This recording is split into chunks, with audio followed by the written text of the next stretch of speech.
And welcome back. We are at the second whiskey for this evening, which is the Tom and Tool that I brought this evening with me, which the theme that we've sort of gone for tonight is just a bit of a bring your own, I think in particular, because we didn't really have time to sort of work out where we wanted to sort of go with. I think we're still going to do an Irish one at some point, but tonight was just a bring your own, and I thought I'd stop by my local Dan Murphy's and pick out something that was going to be appealing to just your average punter, and something that is affordable, something that was going to differ from what I knew Johnny was going to bring along this evening. I didn't know what Rosco was going to bring, but turned out to be actually the perfect one to bring along. So without any further ado, I'm going to give you a bit of a background on this particular whiskey. So the Tom Tool cost me cost me $75 with a member's card at Dan Murphy's, normally about $82. It is a 700ml bottle with a 40% ABV. There's no age statement on this product at all, and it's from the Speyside region as well. Now, the distillery is located centrally in Scotland mainland, 30 minutes roughly from Dufton, where Singleton is produced, and about an hour away from Elgin, where a number of other whiskies are produced as well, like Glen Elgin, which we've tried on the pod before in that one too. So there's a good little backstory on this one. So bit of history on the area itself. So as well as being the highest village in the Highlands, Tom Tool is a remarkably well-preserved example of 18th century planning.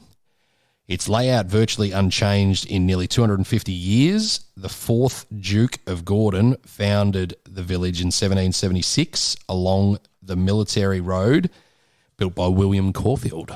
Now, the village itself was actually laid out on a grid pattern by Alexander Gordon, the fourth Duke of Gordon, in 1775, but it followed the construction 20 years previously. The Duke's motivation for his efforts was that the hope that a permanent settlement would minimise cattle theft and illegal distilling of spirits in the area.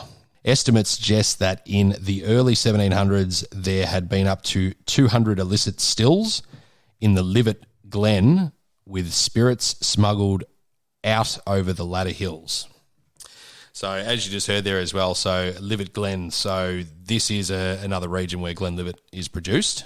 So that's a little correlation in that. But before I kick into the next part of there as well, boys, just a little quick overview of what you think of the look, the packaging, the liquid itself. What do you sort of like about it? I mean, it's got the sort of standard cylinder to go around it that ships with. It's got a bit of detail on that. So, how do you pronounce this? Tom Tool? Tom Tool. They've got phonetic pronunciation on the back. Tomatul. Tomatal. Tomatal.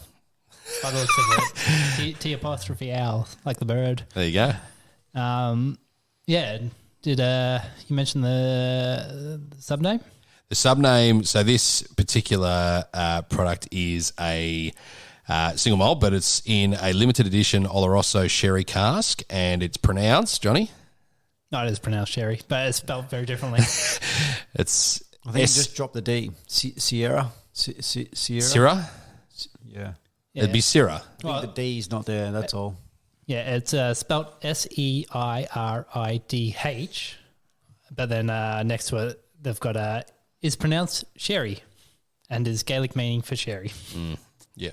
So. I reckon they say it differently. Any Scots listening, just ring us up. Yep. No, that's all right. So, so we've had a look at the packaging there. Quite a nice standard sort of packaging, but the product itself, the liquid, boys? Yeah, it's quite darker in colour that we're looking at here. Sort of, you guys sort of mentioned it like a amber, did you say? Yeah, dark amber. A light amber, I reckon. Not quite dark. Mid amber? Medium. It's a 5 out of 10 on the amber scale. And is there an age on this one? There is no age statement. So I'll get into a bit more of that as well. But you boys have a little sniff while I'm just reading out the next part in here as well. The one bottle that I have from Tomatau, it says on it the Gentle Dram as their sort of, there it is there. Yeah, it is, does say that as well. So Yeah. yeah, it should be quite a Approachable. Yeah, quite a nice drink. Yeah, it does say it on that bottle as well. I didn't read it there until right at the end there, but yeah, I remember that's their little slogan that they have. So Yep. yeah, I think it should be quite a nice drink, this one. So to connect it up to Glenlivet, as I mentioned before as well. So this little excerpt here that I nicked off Wikipedia. So in this model village, he encouraged the production of linen, but this plan was not successful. The locals stuck to agriculture, growing vegetables and raising cattle. A report in 1797 indicated that there were 37 families in the village without any industry. All of them sell whiskey and all of them drink it. In 1820, some 14,000 illegal stills were confiscated annually in the Livet Glen area, and 1823 Excise Act allowed for making whiskey under licence, and some took advantage in order to make legal profit. One of the first to do so was George Smith, who started a distillery on his farm in the nearby village of Minmore. That small operation, founded in 1824, eventually grew to become the Glenlivet Distillery in Upper Drummond, 14 kilometres from Tomatau, which produces the Glenlivet single malt whiskey, known around the world.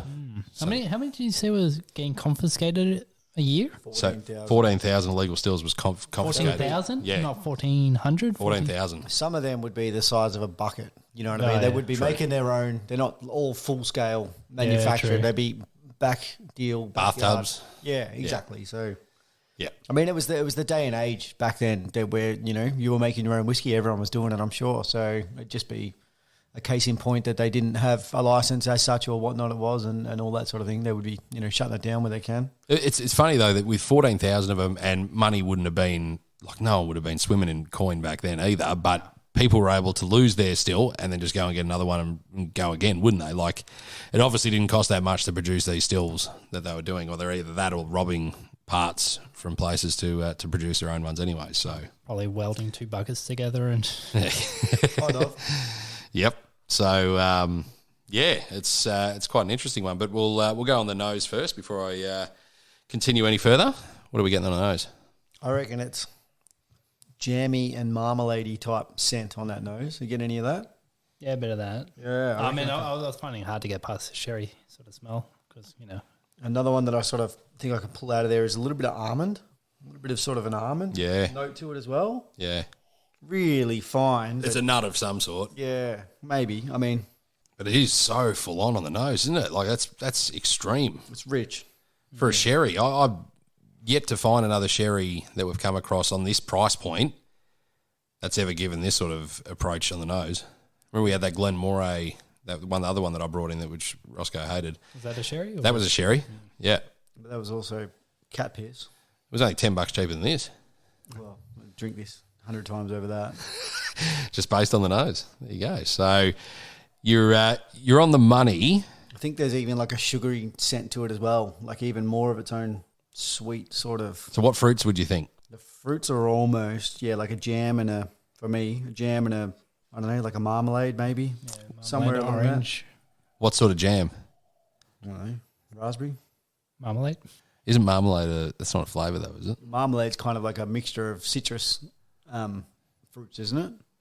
For a marmalade jam. Is that a thing? I Yeah. thought marmalade is it's a different type of spread. I don't know. I thought it was like a combination of like lemon and orange and mandarin all Yeah. together. But I don't think it's called marmalade jam. I think it's just called marmalade. Right, I don't know. I don't have it. Cooking lessons here. Yeah. So, on the nose, fruit and nut chocolate, fresh malted barley, red fruits of cranberries and raspberries, and faint vanilla notes. So you got your raspberries in there, which is bang on with your jam. If you're hitting cranberries and raspberries together, you're going to get more of that jam complexion is what you're trying to allude to in there too. So, yeah, Not a bad scent. it's very good. I'm quite blown away with that, actually, to be honest. It's exceptionally good on the nose. So let's have a little bit of a taste of this, boys. Intense, still sticking around too.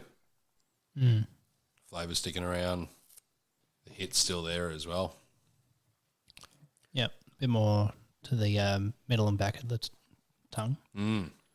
That is good. A little bit in the cheeks. It's like a sweet but as well, and it's a long length. Like on the finish is nice and not dry. It's kind of sweetness all the way through. Yep. Yeah, I quite rate that. That's good. That's really, really nice. I don't know. Everybody would be on board with it as an approachable starting drink, but yeah, definitely it's like a bit more matured and more for those who enjoy a whiskey to really try and divulge. There's a bit to the complexity of the drink. Well, the notes that I did read up on this as well was whether you be experienced or inexperienced in terms of drinking whiskey, this is something that can still pass for either or. And I think you're probably touching on it there is it's almost like the second drink you could show someone as an intro. Like they might start on just a standard single malt, whether it be non-aged or aged or whatnot, and then maybe give them a go at something of a sherry so they've got something to compare it with in that sense. So, I think it's very easy to go down. Yeah, there's a flavour in there I just can't put my finger on. I'm going to drop a little bit of water in there, actually. That'll actually probably bring it back a bit better. Let's just see. Was it a 40%, is it?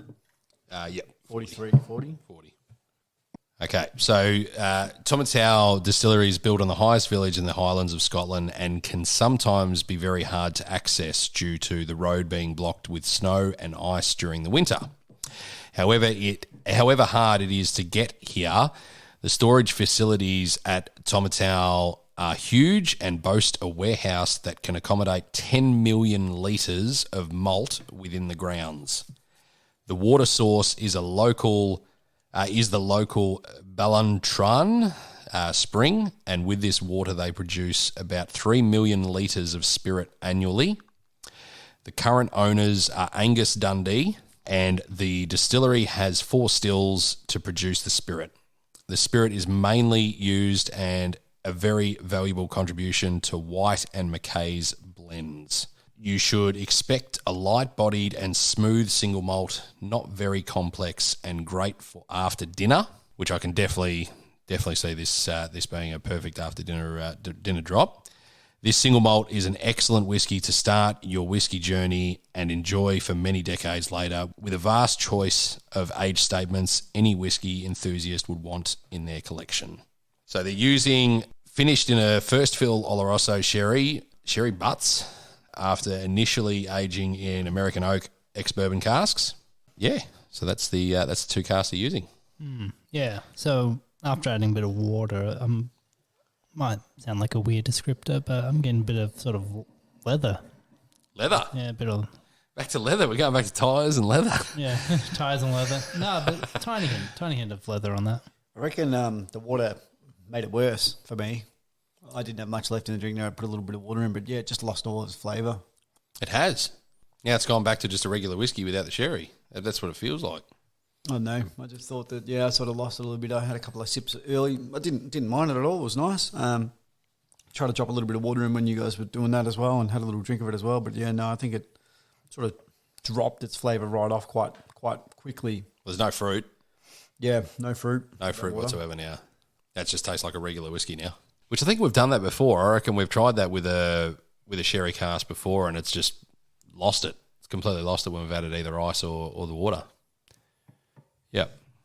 So definitely enjoyed as it is without any water or ice from the sounds of it. So on the flavour notes, they've got the palate saying sherry bundt cake, toasted nuts, milk chocolate, toffee, and Christmas spices. You're hitting most of those, do you reckon? A few of them are there.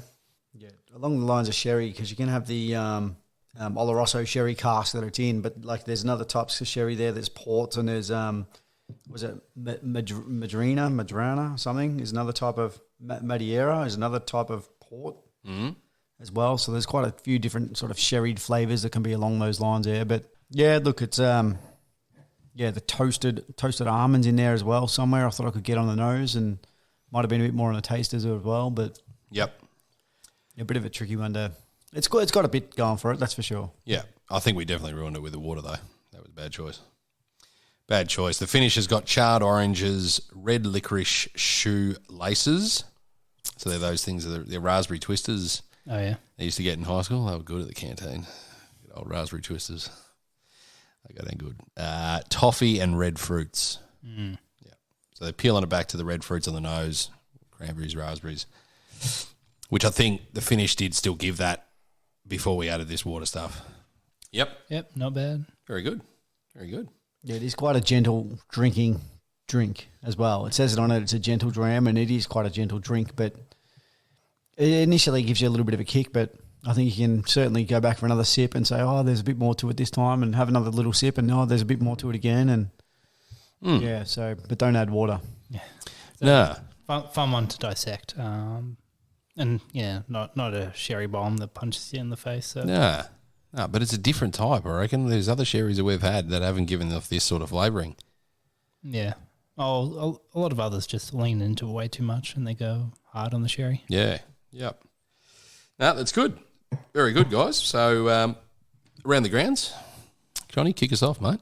So what did you say? It's about a $70 bottle or whatever? 75 with a member's discount through Dan's, otherwise 82.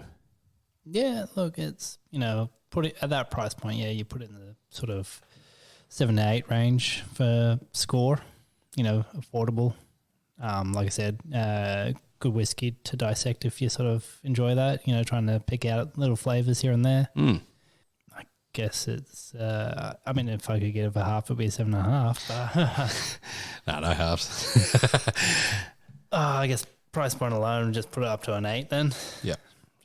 You're not completely breaking the bank to get that on your shelf. And you'd recommend it to people that haven't drank whiskey before as well? It depends on the person. I reckon the sherry whiskies is a bit hit and miss for some people. Mm-hmm. So it really does depend on the kind of person. If they're a bit of a sweeter tooth, maybe you might. Yeah, maybe. Yep. Yeah, I guess it all depends what they normally drink. Beautiful. Rosco? Yeah, 7 Macca, not a bad drink. It's already a Speyside, so it's already got those fruits in it, and it's like got those complex little flavors that go with it generally. So I reckon, haven't seen a lot of this distillery, which is good. It's an interesting one in that sense as well, and it's a good price point. Drinks well, but yeah, like again, it's somewhere in that 7 to 8 region, and yeah, I reckon give that a 7 without a doubt. And if you want to pass and you want to add one to the collection and you want to taste test what we're talking about, then of course grab it at that price. Why wouldn't you? So yep, certainly, yeah, 7. 7's a good score for that one. Beautiful. So we've got an 8 and a 7, and I'm going to deliver it with another 8. For price point alone and approachability, and that is exceptional. Before we added the water, outstanding that the flavours carried from start to finish.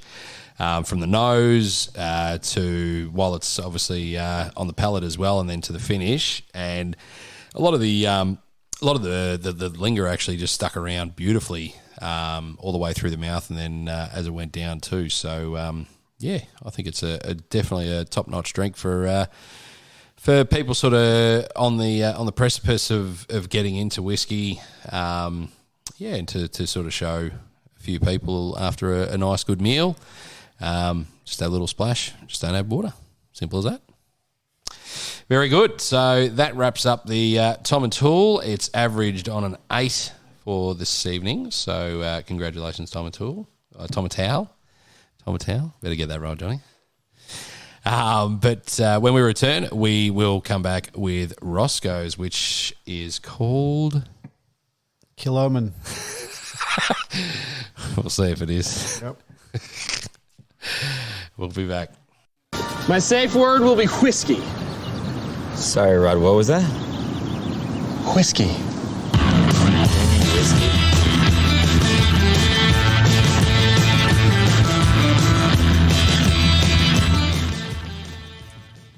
And welcome back. We are at the third whiskey for this evening with Rosco, and he's going to take it away with the lovely whiskey he's brought in this evening, which is the Kiloman.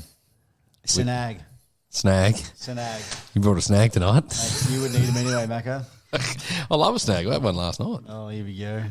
Snagged a couple off you last night too in outdoor training. Who got the winning goal?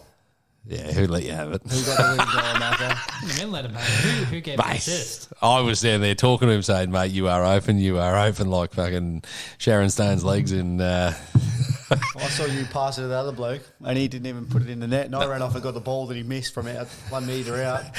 I ran back on the field, the ball just came straight to me. I just thought, I'll throw a leg at that. Catcher. So the best thing about this whiskey, and in these short, stumpy bottles, which is a nicely presented bottle, is this sound. Oof. It's a fresh sound. It's a fresh bottle being opened, and it's another bottle of mine being opened. And Mac has started this podcast so that he could have a whiskey in his house. And what's happening? I'm fucking opening my bottles. I'll share the load, mate. At Share the my load. house.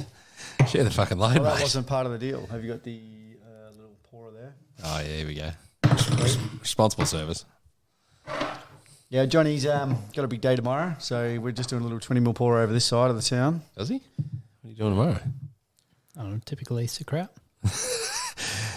You've just got a lot of fish to cook tomorrow, Rosco. Got a lot of bloody bridges to burn like you, mate. So, yeah, we're getting onto the old Snag, is as far as I know. And the reason it's called Snag is, well, this, you can already get the peat on that from here.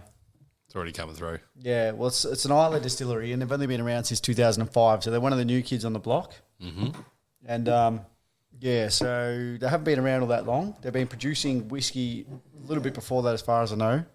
But then they started, selling the bottles in 2005. This is one of their combination casks where they've done a blend between, it's a 70% sherry cask and a 30% bourbon barrel combination. So, yeah, I'll get into the details of it all. Mm-hmm. But so they're from Isla. So you expect to have those little peats, that little sort of, yeah.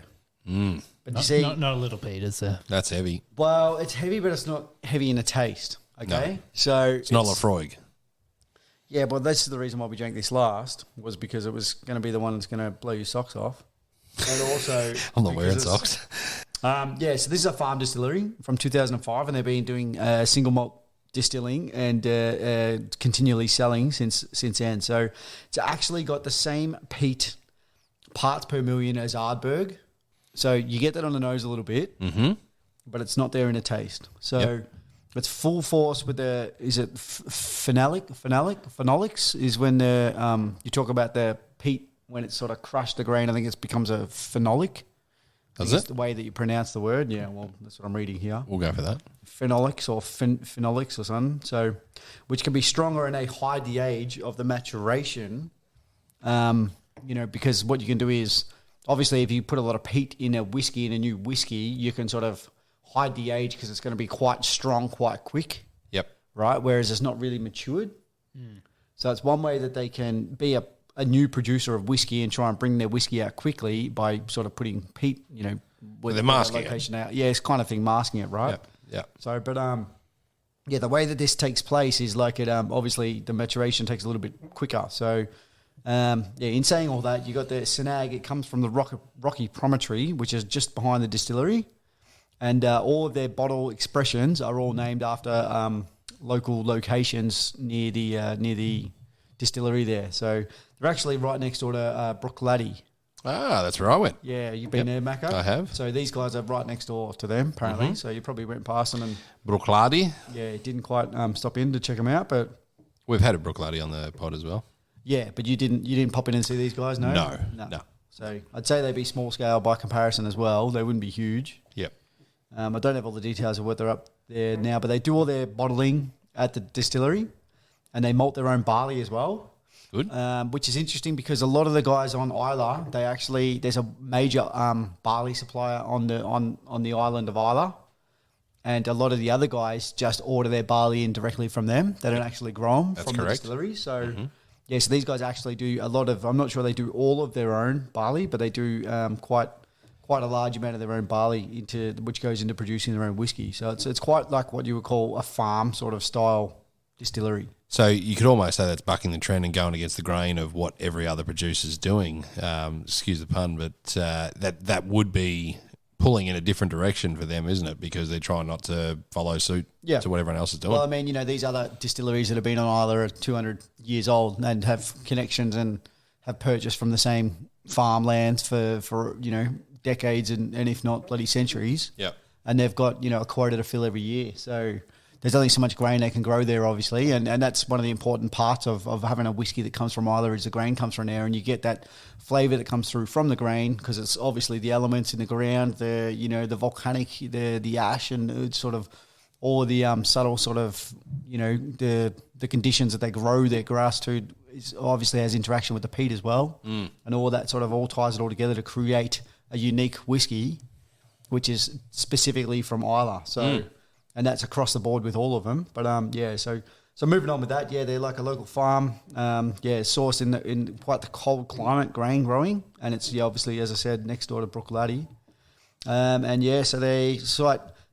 they get quite intense, sort of like lower yield, but they get the quite intense flavours through these barleys as well. So it's like a really nice barley grain that they sort of grown, which is a little bit different to what else is being grown there. So, so they sort of say that it's the water is from the distilling process is actually the same water that they obviously use and they add it down when they bring the water back to put it into the bottling as well. So you're really tasting the water as well, specifically from that region as well.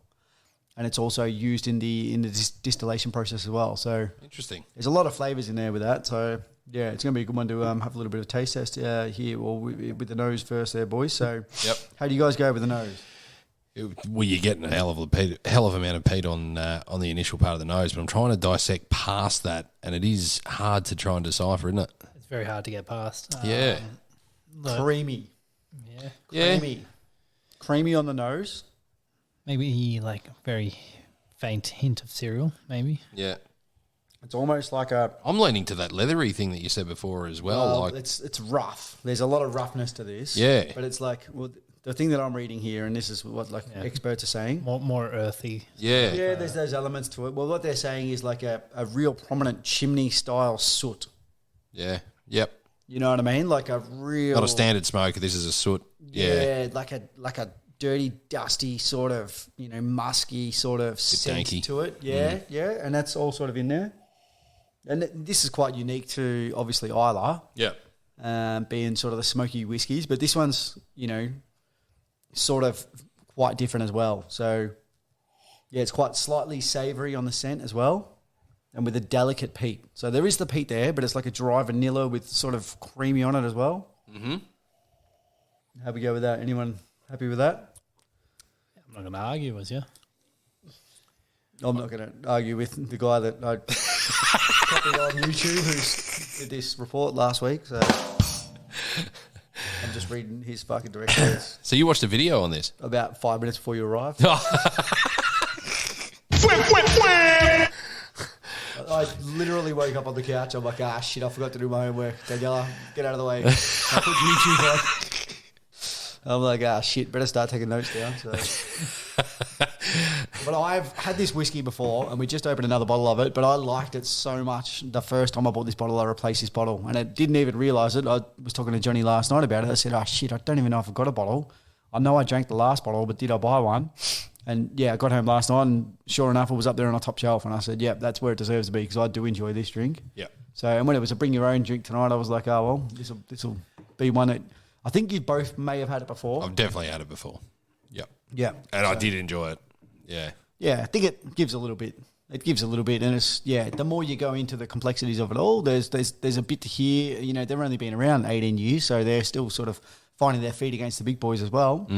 But they seem to be doing good things. Where did you buy this from again? Initially, I got it from Nick's. Nick's Wine Merchants. Yeah, initially, it rated high on their sort of on their online sort of thing. Rating so I thought, I'll give this a bit. Rating scale. It's a good word to use. So I thought I'll give this a bit of a burl, and I think it was quite well priced at that point. I'm not sure what it goes for these days, but certainly, it was a good buy initially, and you sort of introduced me to this one, and I was happy to replace it when it was empty. So Yep, no, that's good, mate. Are we having a little taste on that one, are we? We are indeed. Well, Johnny, do you want to add anything on the nosing? No, I couldn't get much more on that. I was struggling to get past the sort of smoky peat smell. Like I said, earthy, maybe a bit of cereal, but yeah, I couldn't get much else on top of that. Well, wait until your socks get blown off when you taste it. $116.95 currently in Dan Murphy's for the Kiloman Snag. So you can get that. That is in stock at the moment. And so there's a few other different companies that are selling it as well. Master of Malt have got it for $80.32. There's a few others for around 100 and a bit over. So, yeah. There you go. All right, so moving on to the taste there, boys. How did we go with that one? Yeah, that's pretty good. It's got a bit to it. It's not your introduction whiskey to your next door neighbour who's never had a drink before and you won't ever come back to your house. So it's probably not a bad one to have, actually, if you don't like your neighbour. But yeah. Do you like yours? Yeah, I like both mine. Not the other ones over the other side. Nah, there's a couple I don't like, but Look, it's got stages that your initial initially in the mouth, it starts off a little sweet, and then then the smoke hits you, and then you get like a little bit of spice coming through, maybe like a cinnamon or something on the tongue. Bang on, yeah, and then you get this nice sort of lingering sort of not like well, goes back to what you said before, like it's like a creamy smoke sort of flavour lasting in your mouth. I'm glad you said exactly what I was thinking, because we thought the exact same thing there. Like your initial, as soon as it's in your mouth, as soon as it touches your tongue and the walls of your mouth and everything else, it's not hitting you straight away, and it takes time, and then it eventually sort of comes about. But you're getting a real good overview of all the other flavours that are coming to life first, and then it hits you with a bit of that spice. So I touch on a bit of creamy oatmeal-y sort of flavour that came through for me initially at that beginning part, hit with a bit of smoke, but simple, easy finish. Really, really nice. Yeah, so it's got quite a sort of intensity to it, like you guys have mentioned, but it's like a lovely old-fashioned sort of sooty, smoky sort of industrial type sort of, reasonably intense and quite restrained at the same time. It's got all that smoke through it, but it's got those other little complexities that hide it a little bit, and get quite a few different little flavors in there. And yeah, it's quite creamy as well, which is good. So yeah, I think they combine it with the bourbon and the sherry casks, and they've sort of blended it. And this is the one that they reckon that they get the most consistency out of. And this is the one that, if you're going to look at this distillery, this purple label one is actually a really good one to buy, because I've had the blue label too, and that was not as good a drink. Yep. But yeah, so yeah, I think they sort of blend it well with that 70-30 combination with the sherry and the bourbon. Yep. Which is nice. And you still get that sweetness that just carries through. Yeah, which is quite good. So quite good. Oh, yeah, I can't fault it. 46% it's got on here on the box as well for a 700ml. That's probably all you need to go for in terms of level of ABV. I think if you crept up any further, you might lose some of those flavours, because it might sort of overpower a bit more. But even at 46, that Tomatau one, that's 40, and that felt like that had a bit more extra kick in that as well than what this one does, and this is 46. And maybe the smoke's overpowering a bit of the spice and burn and that sort of stuff as well, and it sort of just drops it and dials it back a bit. Well, because they're aiming for that sort of creamy profile a bit. Yeah. That's probably why, the 46 doesn't feel too aggressive. Yep. I think it's a ripper. I think the way they combine it with that bourbon, that they really bring that softness to round off the taste as well, which is important to it as well. So, and it almost goes to sort of almost herbal characters in there as well. Like we've already mentioned it, that it's kind of got that earthiness to it as well. So, there's a little bit to that. So, slowly sipped and enjoyed, and very, full engaging, dynamic single malt Scotch whiskey, isn't it? It is. I wouldn't touch this with it after we've just been burned on the last one with dropping water in. I don't think this needs it. It's a challenge, Macca, and that's what life's about. So I reckon drop that little bit of water in, because I've got some more notes to tell you what happens when you add the water. Oh, okay. Let's hope it doesn't fuck it up. No, just a little teaspoon of water, not even. I'm doing a couple of finger drops. I'll put too much in. Yeah, I got a bit too much on mine. When you use jigger. But so it says that with that added water, the sweetness, the nose settles down more, and you get that earthy and more minerals sort of come out a little bit more. So it probably just dulls that smoke back, that touch, that little bit of extra water in it. And the intensity, the flavour is sort of remains the same, is what it says. It goes almost to like a mintiness to it with it. We've still got that old-fashioned chimney, industrial-style sooty flavour. So the mintiness you've just described then, it's like if there was a way to translate taste on this into a musical note, it'd be a high pitch. That's how I'm describing what that water has just done to that. It's lifted it to a certain level where it's got a refreshing, piercing sort of flavour that comes through. And as you said, the smokiness is dialed right back, but it is still there. But it's not as in your face as what the last bit was. Yeah, it's pretty good. Yeah, guess more towards the earthy side. Maybe, yeah, I would have said maybe like a licorice, not a mint, but you know, that's. But it's like it's a burst of something. Yeah. So with the notes here that I've got, it says that the length is like a long, real savoury. It goes to almost savoury with that added water, a bit more savoury in it, and it sort of goes to almost like a cough mixture. Is that maybe that's what they've actually said? Is that what you're thinking? Are you getting any of that at all? No, I guess licorice kind of falls in line with that sort of cough medicine sort of taste profile, depending which sort of cough medicine you pick up, I guess. But yeah, there's some good flavours these days, I must say. Yeah, no, I wouldn't say it's too medicine-y. No, but yeah, like it's got, I don't know, maybe that mint comes in a little bit. Like we said, that licorice is there, so like a Vicks Vapor Drop. Yeah, it's nothing strong as that, is it? It's so subtle, but yeah, there's just a few little flavours hidden away behind that smoke, and like you got to just, if you're a peat fan, this is one that's got to be on your shelf, doesn't it? Because it's got lots of flavour with it, and it's got quite a high intensity on the peat. Really good drink to drink, really smooth to drink it. It sort of ticks so many different boxes, and if you add a little bit of water, it goes to like a savouriness to it as well. It adds another dynamic to drinking it again, so you can bring it back that little bit. I think, yeah, it does a lot, this drink. It really is. You wouldn't, like you'd sit this below Lafroig in terms of peat rating, like peat rating being, for Lafroig being a 10, like very, very high. You'd sit this at what, say a 7 or an 8? Well, I don't know what the actual parts per million peat is on it. But in terms of your own personal opinion. Yeah, it's not as high. No. Not as high as the Lafroig. Lafroig's much more off the charts. Yeah, top sort of. So you could show this to someone that wants to get into peated whiskies. Yeah, but it's probably not quite.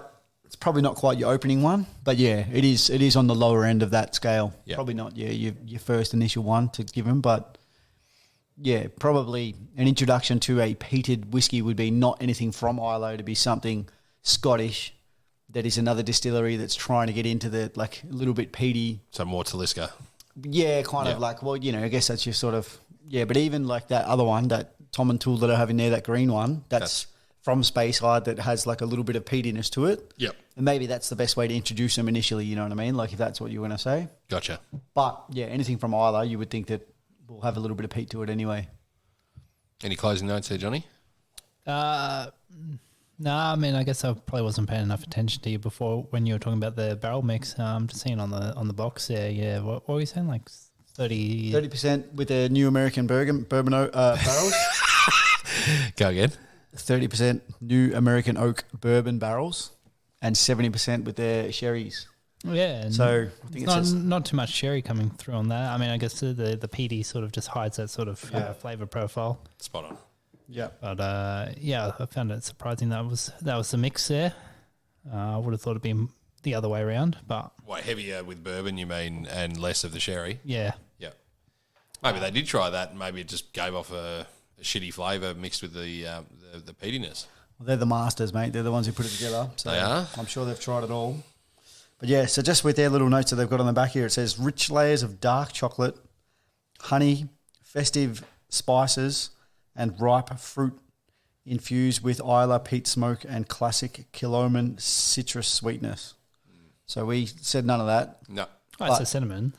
spice there. Well, yeah, but I mean, like, they're none of the other notes that I was giving before. No. It's like completely different notes. So, said something whether or not completely whether or not they're there, it's, everyone's to themselves. Yeah. So, Maybe they gave us a different bottle. No, but mate, great drop. Really, really good drop. I'm glad you cracked this one out tonight. This is a good one. Yep. So what price did you say it was? So, you paid what? I think I got it for about 110 initially, maybe even 99 back in the day. Like, wind back the clock 2 years ago. What, did you get two of these bottles? No, this is the second bottle I've bought. Okay, sorry. Because I finished the first bottle. Yep. I chucked it back in the shelf and said I need another one of these. So vintage sellers have got it for 142 and Dan's have got it for 116. So that shows you the difference between those two retailers, what they're doing. But then there's other people online that have got it cheaper than Dan's. So look around for this one.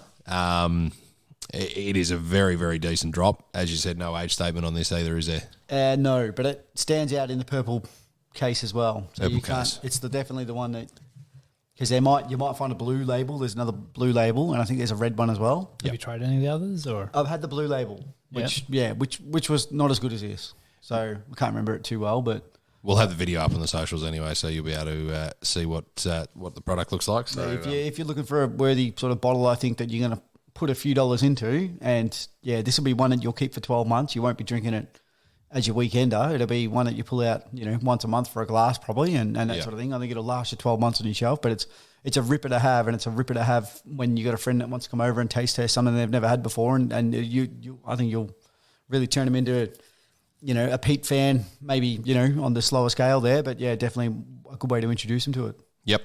Yep, don't sleep on that one. Don't overlook it when going along the shelves and when you're looking for something. Yep. Oh, very good.